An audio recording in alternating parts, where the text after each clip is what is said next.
السلام علیکم ورحمۃ اللہ وبرکاتہ۔ وہ ایک سخی کے بارے میں واقعہ مشہور ہے کہ اللہ پاک نے اس کو بہت زیادہ دولت دی تھی، اور اس کے ساتھ ساتھ اللہ نے اس کو دل بھی سخی دیا تھا، اور جب بھی اس کے پاس کوئی مانگنے آتا تو یہ شخص اس شخص کے مانگتے ہوئے جو بتایا گیا ہے کہ اتنی ضرورت ہے اس سے آگے دے دیتا، صدقہ کرتا، اللہ نے دی ہوئی مال ہے اللہ کے راستے میں خرچ کرتا رہتا۔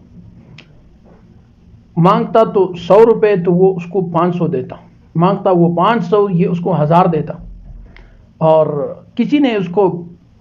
کہا کہ یار اب اپنی اولاد کے لیے بھی کچھ رکھے کچھ چھوڑے، تو اس نے جواب میں کیا کہا، وہ جواب آپ بھی سنیے، عمل بھی کیجئے، غور بھی کیجئے کیا ہی جواب ہے۔ اور یہ جواب جو ہے یہ صرف سخی دل والے لوگوں کو ہی سمجھ آتا ہے۔ تو اس نے جواب میں کہا کہ مال میں نے اپنی اولاد کے لیے ذخیرہ نہیں کرنا، بلکہ مال میں نے اپنے رب کے ہاں اپنے لیے ذخیرہ کیا ہے، اور میں نے اپنی اولاد کے لیے اپنے رب کی دی ہوئی تربیت اور تعلیم کو میں نے ذخیرہ کیا ہے۔ اگر میں اولاد کے لیے صرف مال ذخیرہ رکھوں گا تو ان کے بگڑنے کا، ان کے پھسلنے کا خطرہ ہے، لیکن اگر اللہ کی دی ہوئی تعلیم اور تربیت میں ان کے لیے ذخیرہ کروں گا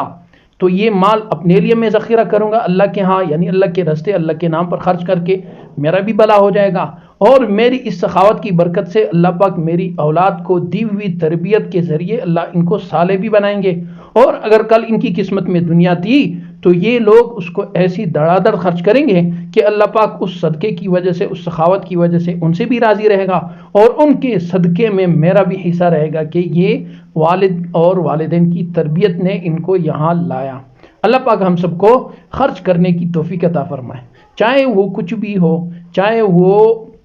1 روپیہ کیوں نہ ہو، لیکن روزانہ کی بنیاد پر ہو۔ ہر شخص یہ معمول بنا لے کہ وہ اپنی تنخواہ سے، اپنی آمدنی سے کوئی حصہ مقرر کرے کہ میں نے روزانہ کی بنیاد پر اتنے پیسے میں نے اللہ کے راستے میں نکالنے ہیں۔ بھائی دو، اللہ کے راستے میں دو۔